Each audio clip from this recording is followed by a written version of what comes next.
بسم اللہ الرحمن الرحیم نحمده ونصلی ونسلم علی رسوله الکریم اما بعد فاعوذ باللہ من الشیطان الرجیم بسم اللہ الرحمن الرحیم قال الملأ الذین استکبروا من قومه لنخرجنک یا شعیب والذین آمنوا معك من قریتنا او لتعودن فی ملتنا قال اولو كنا کارہین صدق اللہ مولانا العظیم۔ نویں پارے کے آغاز میں حضرت شعیب علیہ السلام کی قوم کا تذکرہ ہے، اور شعیب علیہ السلام کی خطابت اور ان کی دعوت کے بڑے معجزانہ اور بڑے بہترین اور خوبصورت اسلوب ہیں، اور انہیں خطیب الانبیاء بھی کہا جاتا ہے۔ تو بڑی فصاحت اور بلاغت کے ساتھ اور جامع کلمات کے ذریعے سے انہوں نے اپنی قوم کو گناہوں سے روکا۔ شعیب علیہ السلام کی قوم کا ایک خاص گناہ ناپ تول میں کمی کرنا، یعنی اللہ کے حقوق کو بھی پامال کرنا اور بندوں کے حقوق کو بھی پامال کرنا تھا۔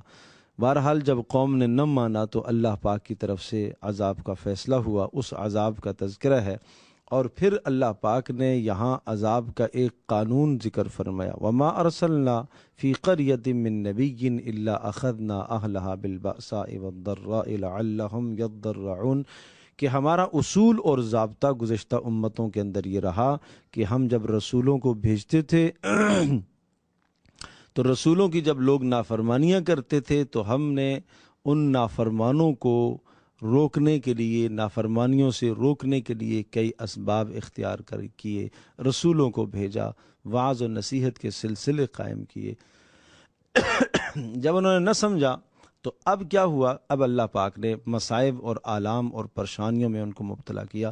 اس کا تذکرہ پیچھے بھی آ چکا ہے، لیکن جب وہ نہ مانے، ثم بدلنا مکان السیئۃ الحسنۃ حتی عفوا، ان پریشانیوں کو ہٹا کر اللہ پاک نے ان کو فرحت، اور اللہ نے دنیا کی راحت اور سکون اور آسودگی اور حالات بہتر کر دیے، حتی عفوا، یہاں تک کہ اسی میں بڑھتے چلے گئے، حالات اتنے اچھے سے اچھے ہو گئے۔ وقالوا قد مس آباءنا الضراء والسراء، اور یوں کہا کرتے تھے کہ ہمارے آباء و اجداد نے بڑی تنگی کا زمانہ دیکھا ہے، بڑی مشکل کا زمانہ دیکھا ہے، فقر کا زمانہ دیکھا ہے، آج ہمارے اوپر تو بڑی فراوانی ہے۔ نافرمانی کرنے کے ساتھ ساتھ اللہ کی طرف سے فراوانیاں بھی آئی ہیں۔ تو جب نافرمانی بھی ہو اور اللہ کی طرف سے مال و دولت اور دنیا کی چیزیں اور نعمتیں اور صحت میں فراوانی بھی ہو تو اسے سمجھنا چاہیے کہ یہ اللہ کی طرف سے کسی عذاب کا پیش خیمہ ہے، یہ بالکل اللہ کی رضا کی دلیل نہیں ہے۔ تو فرمایا فَأَخَذْنَاهُمْ بَغْتَةً، پھر ہم نے ایسا پکڑا کہ انہیں شعور بھی نہ آیا کہ کہاں سے پکڑ آئی، اور فرمایا وَلَوْ أَنَّ أَهْلَ الْقُرَىٰ، اگر دنیا والے، بستی والے اگر ایمان اور تقوی کی نعمت کو اختیار کرتے ہیں تو ہم آسمان سے روزیوں کے دروازوں کو کھول دیں گے، لیکن جب انہوں نے انکار کیا تو پھر ہم نے ان کو پکڑا۔ أَفَأَمِنَ أَهْلُ الْقُرَىٰ، کیا اس بات سے بے خوف ہو گئے ہیں کہ دن دہاڑے ان پر عذاب آ جائے؟ کیا اس بات سے بے خوف ہو گئے ہیں کہ راتوں کو ان پر اللہ کے عذاب آ جائیں؟ أَفَأَمِنُوا مَكْرَ اللَّهِ، کیا اللہ کے عذاب سے یہ بے خوف ہو گئے؟ اللہ کے عذاب سے بے خوف ہو جانا یہ تو کفر کی نشانی ہے، یہ تو کافرانہ عمل ہے۔ اللہ کے عذاب سے تو کسی بھی صورت میں اہل ایمان کو بے خوف نہیں ہونا چاہیے۔ اس کے بعد پھر حضرت موسیٰ علیہ السلام کا یہاں تفصیل سے تذکرہ ہے، اس صورت مبارکہ کے اندر بھی، اور آگے بھی چند صورتیں آنے والی ہیں، سورۃ طٰہٰ کے اندر بھی ہے، سورۃ القصص کے اندر بھی ہے۔ یہاں حضرت موسیٰ علیہ السلام کا تذکرہ سورۃ الاعراف میں بڑی تفصیل سے ہے، اور سورۃ موسیٰ علیہ السلام کا تذکرہ دو قصوں، دو مختصر حالات پر مشتمل ہے، یعنی یہ پورا قصہ دو حصوں پر مشتمل ہے۔ پہلا حصہ حضرت موسیٰ علیہ السلام کا مکالمہ فرعون کے ساتھ ہے، یعنی امت اجابت جن کو، امت دعوت جن کو حضرت موسیٰ علیہ السلام نے دعوت دی اور انہوں نے دعوت کو قبول نہیں کیا، یہ امت دعوت کہلاتی ہے۔ سب کے سب فرعونی اور فرعون کو ماننے والے اور جو الوہیت کا دعویٰ ظالم کر رہا تھا، ان کو موسیٰ علیہ السلام نے اللہ کی توحید اور وحدانیت کی طرف بلایا۔ دو مطالبات موسیٰ علیہ السلام نے رکھے، ایک مطالبہ تو یہ تھا اللہ کی توحید پر آ جاؤ، اللہ کو اپنا پروردگار مان لو، دوسرا مطالبہ یہ تھا کہ بنی اسرائیل کو غلامی سے آزاد کر دو، ان پر ظلم اور زیادتیاں کرنی چھوڑ دو۔ لیکن جب انہوں نے نہ مانا ان دونوں باتوں پر، وہ اور ڈٹ گئے، مخالفت پر آ گئے اور بنی اسرائیل پر ظلم کی اور انتہا انہوں نے کر دی، تو پھر اللہ کی طرف سے عذاب کی پکڑ شروع ہو گئی، اور آہستہ آہستہ کیسے پکڑ آئی؟ پہلے چھوٹے چھوٹے عذاب آئے، فارسلنا علیہم الطوفان، طوفان کا گھروں کے اندر پانی آ گیا، اور موسیٰ علیہ السلام کے پاس دوڑے آئے کہ اے موسیٰ تو دعا کر، اگر اللہ نے اس عذاب کو دور کر دیا تو ہم لنؤمنن لک، ہم تیری بات کو مانیں گے، ولنرسلن معک بنی اسرائیل، اور بنی اسرائیل کو بھی ہم آزاد کر دیں گے۔ لیکن فلما کشفنا عنہم الرجز الی اجل ہم بالغوا، جب اللہ پاک نے فرمایا کہ ہم نے ان سے تکلیف کو ہٹا دیا تو پھر وہ نافرمانی پر اتر آئے۔ پھر کچھ وقت کے بعد پھر دوسرا عذاب آیا، جراد، ٹڈیوں کا عذاب آیا۔ ٹڈیاں اس قدر اللہ نے مسلط کر دی کہ کھیتوں کے کھیت چاٹ کر ختم کر دیے انہوں نے، اور پھر موسیٰ علیہ السلام کے پاس دوڑے، موسیٰ علیہ السلام نے دعا کی، پھر عذاب دور ہوا۔ والقمل، جوؤں کا عذاب، ہر چیز کے اندر، برتنوں کے اندر، گھروں کے سامان کے اندر، کھانا پینا ان کا مشکل ہو گیا۔ پھر دعا کے لیے موسیٰ علیہ السلام کے پاس پہنچے، موسیٰ کی دعا سے پھر یہ عذاب دور ہوا۔ والضفادع، مینڈگوں کا عذاب، ہر جگہ گھر کے اندر پانی، گلاس، مٹکے، جو بھی پانی پینے کے لیے نکالتے تو اس کے اندر مینڈک ہوتے، کھانے کی چیزوں کے اندر، بستروں کے اندر، گھروں کے اندر، اس قدر زندگی تنگ ہو گئی۔ پھر موسیٰ علیہ السلام کے پاس دوڑے کہ آپ دعا فرمائیں یہ عذاب ٹل جائے، اور موسیٰ علیہ السلام نے دعا کی، عذاب دور ہوا۔ پھر نافرمانی کی، پھر وہی ظلم، پھر وہی زیادتیاں۔ والدم آیات مفصلات، پھر خون کا عذاب آیا، ہر چیز خون، پانی ہاتھ میں گلاس اٹھاتے تو وہ خون بن جاتا۔ اس قسم کے عذابوں سے ان کو گزارا گیا۔ میرے عزیز دوستوں اور بزرگوں، یہ امت مسلمہ کو تنبیہ کی جا رہی ہے کہ آج بھی قسم قسم کے عذابوں سے گزارا جاتا ہے۔ کبھی ایک پریشانی آئی، اس سے جان نہیں چھوٹی تو دوسری آئی، اس سے جان نہیں چھوٹی تو تیسری آئی، چوتھی آئی۔ یہ چھوٹے چھوٹے عذاب اللہ کے یہ اسی لیے ہوتے ہیں، اور یہ عذابوں کا تذکرہ اسی لیے کیا ہے کہ تمہیں خبردار ہونا چاہیے، اس بڑے عذاب سے پہلے تم توبہ کی طرف آ جاؤ۔ لیکن فرمایا کہ جب انہوں نے نہ مانا تو پھر کیا ہوا؟ اللہ پاک کی طرف سے عذاب کا فیصلہ، بڑے عذاب کا فیصلہ۔ فانتقمنا منہم فاغرقناہم فی الیم بانہم کذبوا بآیاتنا وکانوا عنہا غافلین، پھر ہم نے ان کو ایسا پکڑا، ان کو ڈبو دیا سمندر میں، اس لیے کہ ہماری آیات کو جھٹلاتے تھے اور تکذیب کرتے تھے اور ہمارے احکام سے غافل تھے۔ تو یہ تو پہلا حصہ ہے موسیٰ علیہ السلام کے قصے کا۔ دوسرا حصہ موسیٰ علیہ السلام کے قصے کا یہ ہے کہ حضرت موسیٰ علیہ السلام کا مکالمہ اپنی قوم کے ساتھ ہے، یعنی بنی اسرائیل کے ساتھ۔ جب فرعون غرق ہو گیا، اس کے بعد اللہ پاک نے ان کو تورات عطا فرمائی، ایک مکمل ضابطۂ حیات، نظام زندگی دیا، لیکن ان میں سے بھی کچھ لوگ ایسے تھے کہ جنہوں نے اللہ کی نافرمانیاں کی اور اللہ کے احکام کو پس پش ڈالا، اور اللہ پاک کی طرف سے عذاب کے فیصلے ان پر بھی ہوئے۔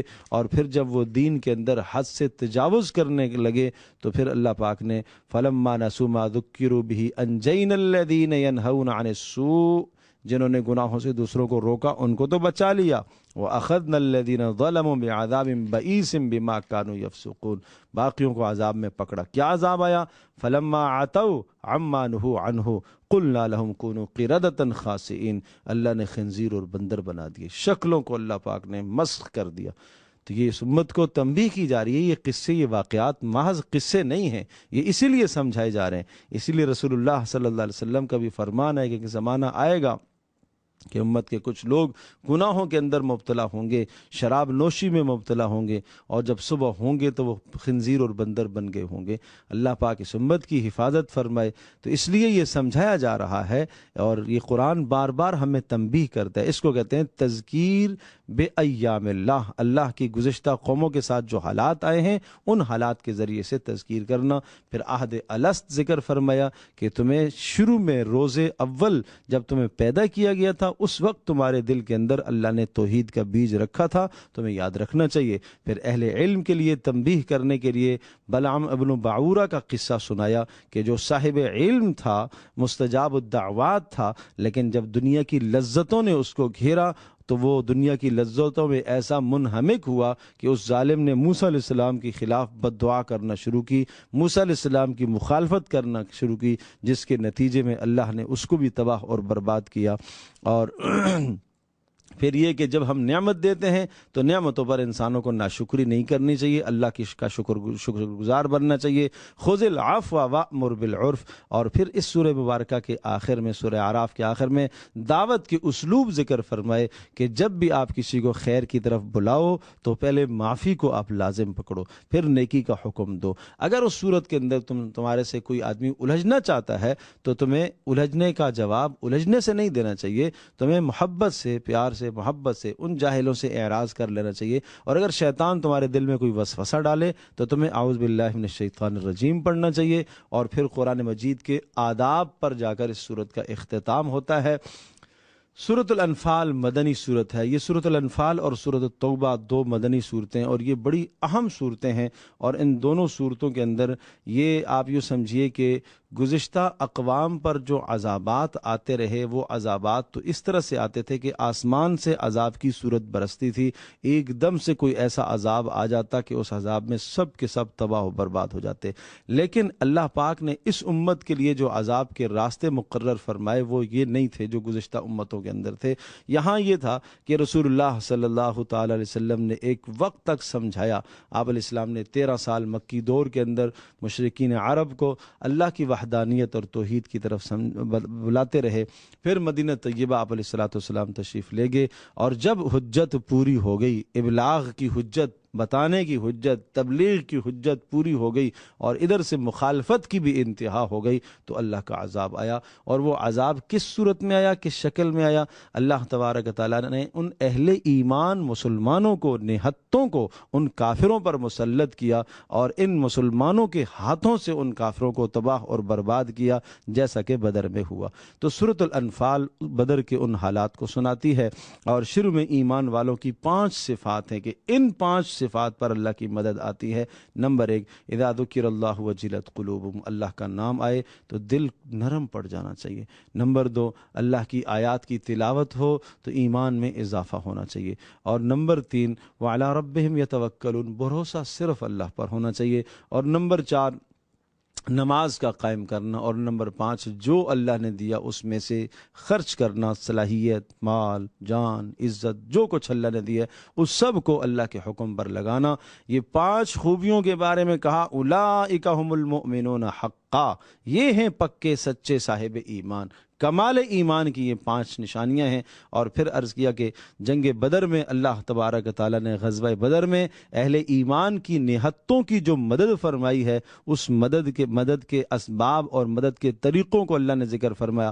ملائکہ کو نازل فرمایا، تھکان تھی، تھکان کو اللہ پاک نے، فوری تھکان کو اللہ نے دور فرما دیا۔ اللہ نے آسمان سے بارش برسا کر ان کی ضروریات کو پورا کیا۔ اللہ نے دلوں کو ثابت قدم رکھا۔ اللہ نے ملائکہ کو حکم دیا کہ وہ بنفس نفیس اور قتال میں اور اس جہاد کے اندر شریک رہے۔ اور پھر فرمایا ذالک بانہم شاقوا اللہ ورسولہ، یہ اللہ نے اہل ایمان کو اہل کفر پر مسلط کر کے جو انہیں عذاب دیا ہے، یہ کیوں دیا ہے؟ اس لیے کہ انہوں نے اللہ اور اس کے رسول کی نافرمانی کی۔ ومن یشاقق اللہ ورسولہ، اور جو بھی اللہ اور اس کے رسول کی نافرمانی کرے گا اس کی ایسے ہی سزا ہوگی، اور اس کی یہی سزا ہوگی۔ ذالکم فذوقوہ وان للکافرین عذاب النار، یہ تو دنیا کا عذاب تھا، آخرت میں ان سے یہی کہا جائے گا کہ بدترین عذاب بھگتو اور چکھو۔ اور اس کے بعد اس سورہ انفال کے آخر میں پھر اسلامی لشکر کے بڑے اہم اور خوبصورت آداب بتائے گئے ہیں۔ اسلامی فوج کے آداب کہیے اس کو۔ اذا لقیتم الذین کفروا، پہلا ادب یہ ہے کہ جب کافروں سے تمہاری ملاقات، مڈ بھیڑ ہو، ملاقات ہو تو تمہیں کیا کرنا چاہیے؟ جرت اور بہادری کے ساتھ لڑنا چاہیے، تمہیں پیٹھ نہیں پھیرنی چاہیے۔ دوسرا ادب یہ سمجھایا فلم تقتلوہم ولکن اللہ قتلہم، اگر تمہیں کامیابی سے ہمکنار اللہ کر دے تو تمہیں سمجھنا چاہیے کہ یہ کامیابی تمہارا کمال نہیں ہے، یہ اللہ کا فضل ہوا ہے، نسبت اللہ کی طرف۔ تم نے ان کو قتل نہیں کیا، اللہ نے قتل کیا۔ تم نے مٹی نہیں پھینکی، اللہ پاک نے مٹی پھینکی۔ رسول اللہ نے ایک مٹھی کافروں کی طرف پھینکی اور سب کی آنکھوں کے اندر جا کے پڑی، اور جس سے وہ اندھے ہو گئے۔ تو کہا یہ آپ نے نہیں کیا، یہ اللہ نے کیا ہے۔ تو یہ سمجھایا جا رہا ہے کہ تمہیں نسبت اللہ کی طرف کرنی ہے۔ اور نمبر 3، اطیعوا اللہ و رسولہ، اللہ اور اس کے رسول کی اطاعت۔ اور نمبر 4 استجیبوا للہ، یہ جتنے بھی یا ایھا الذین آمنو ہیں، یا ایھا الذین آمنو یہاں سے ایک اصول ہے، باقاعدہ اسلامی لشکر کے آداب کے اصولوں میں سے ایک اصول ذکر کیا گیا ہے۔ استجیبوا جب اللہ اور اس کا رسول تمہیں پکارے تو تمہیں فوری پکار پر لبیک کہنا چاہیے، یا ایھا الذین آمنو لا تخونوا اللہ۔ اور نمبر 5 یہ سمجھایا کہ خیانت سے اپنے آپ کو بچاؤ، مال غنیمت میں خیانت سے اپنے آپ کو بچاؤ، ایک ذرہ برابر کسی بھی قسم کی کوئی خیانت نہ کرے، ورنہ تمہارا عذاب آخرت کا عذاب بہت سخت ہے۔ آپ نے صاف صاف فرمایا قیامت میں کوئی آدمی اس طرح سے میرے پاس نہ آئے کہ اس کی گردن میں ایک اونٹ لٹکا ہوا ہو اور وہ مجھ سے سفارش کی درخواست کرے، میں سفارش نہیں کر سکوں گا۔ میں نے تمہیں بتا دی ہے یہ بات، کوئی گھوڑا اس کے پاس ہو جو اس نے چرایا ہو، کوئی اس نے قطیفہ، کوئی اس نے چادر چرائی ہو، کوئی کپڑا اس نے چرایا ہو اور وہ میرے پاس سفارش کے لیے، میں نہیں کر سکتا، میں نہیں سفارش کر، میں تمہیں الا قد بلغت، میں نے تمہیں بتا دیا ہے، میں نے تمہیں بتا دیا ہے۔ اور یہی حال ہے آج، اگر کوئی کسی کا مال چوری کرتا ہے تو اسے قیامت کے دن حساب دینا ہوگا۔ اور یا ایھا الذین آمنوا ان تتقوا اللہ یجعل لکم، چھٹا ادب یہ سمجھایا کہ تقوی اختیار کرو، گناہوں سے بچو، اللہ پاک تمہیں حق اور باطل میں، صحیح اور غلط میں، درست اور غیر درست میں اللہ پاک تمہیں فرق کرنے کی صلاحیتیں عطا کرے گا، اور اللہ پاک تمہیں کامیابی سے ہمکنار کرے گا۔ اور کافروں کی طرح تمہیں نہیں ہونا چاہیے کہ وہ تکبر اور غرور کی زندگی گزارتے ہیں، نہیں۔ وما کان اللہ لیعذبہم وانت فیہم، اور عذاب سے بچنے کے 2 موانع، 2 رکاوٹیں، اگر یہ 2 چیزیں تمہارے پاس موجود ہیں تو اللہ کا عذاب نہیں آئے گا۔ نمبر 1 وما کان اللہ لیعذبہم وانت فیہم، اے نبی آپ جب تک ہیں اللہ ان کو عذاب نہیں دے گا۔ یہ سوال کرتے تھے، آپ کہتے ہو کہ عذاب آئے گا، عذاب آئے گا، عذاب کیوں نہیں آ رہا؟ تو مکہ میں رسول اللہ صلی اللہ تعالی وسلم موجود تھے، اللہ کا عذاب کیسے آتا؟ اور پھر مکہ سے ان کو نکلوا کر بدر میں لا کے ان کو مارا گیا اور وہاں ان کو قتل کیا گیا، اس طرح سے اللہ پاک نے عذاب کا سامان پیدا کیا۔ اور نمبر 2 وہم یستغفرون، جب تک استغفار کرتے رہیں گے، اس امت میں جب تک استغفار کی صفت رہے گی اللہ پاک عذاب سے بچاتا رہے گا۔ اللہ پاک ہم سب کے لیے سمجھنا عمل کرنا آسان فرمائے۔